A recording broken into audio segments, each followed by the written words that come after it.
എന്തൊരു കാര്യം ചെയ്യുമ്പോഴും ആരോടും പറയാതെ ചെയ്യണമെന്നല്ലേ നിങ്ങൾ കേട്ടിട്ടുള്ളത്? ഞാനും അങ്ങനെ തന്നെയായിരുന്നു കേട്ടോ.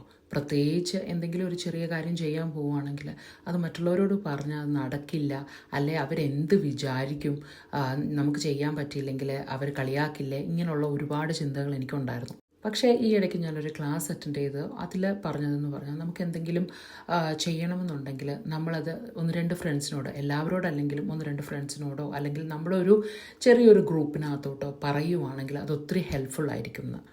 അങ്ങനെ ഞാൻ സ്റ്റാർട്ട് ചെയ്തതാണ് ബൈബിൾ വായന. ഞങ്ങളൊരു ഗ്രൂപ്പ്, ലേഡീസ് ഗ്രൂപ്പിൽ ഒരുമിച്ച് വായിക്കാൻ തുടങ്ങി. ഇപ്പോൾ റൂത്ത് വരെ എത്തി നിൽക്കുന്നു. ഡെയിലി വായിക്കാനുള്ള പോർഷൻ ഞാൻ ആ ഗ്രൂപ്പിൽ ഇടാറുണ്ട്. ഞാൻ വായിച്ചിട്ട് എനിക്ക് എന്തെങ്കിലും സ്ട്രൈക്ക് ചെയ്തെങ്കിൽ ഞാനത് പോസ്റ്റ് ചെയ്യാറുമുണ്ട്. ഇടയ്ക്ക് വാട്സപ്പിലൊരു സ്റ്റാറ്റസ് വിടും കേട്ടോ. ജസ്റ്റ് എന്നെ ഒന്ന് മോട്ടിവേറ്റ് ചെയ്യാനുള്ളൊരു ഉപാധിയായിട്ട് മാത്രമേ ഞാൻ അതിനെ കണ്ടിട്ടുള്ളൂ. ഞാൻ ആദ്യം ദിവസം 10 പേജസ് വെച്ചാണ് വായിച്ചു തുടങ്ങിയത്, വേറൊരു ബുക്ക്. പിന്നെ അതിനോടൊപ്പം ബൈബിളും വായിച്ചു തുടങ്ങാമല്ലോ എന്ന് കരുതിയത്. അങ്ങനെ 6 ചാപ്റ്റേഴ്സ് എ ഡേ വെച്ച് വായിച്ചുകൊണ്ടിരിക്കുകയാണ്. ഇങ്ങനെ വായിക്കുവാണെങ്കിൽ ഡിസംബർ ലാസ്റ്റ് വീക്കിൽ ഇത് തീരാനുള്ള ചാൻസസ് കൂടുതലാണ്. 2 പേജ് വെച്ച് വായിക്കാൻ എല്ലാവർക്കും കഴിയുന്ന ഒരു കാര്യമാണ് കേട്ടോ.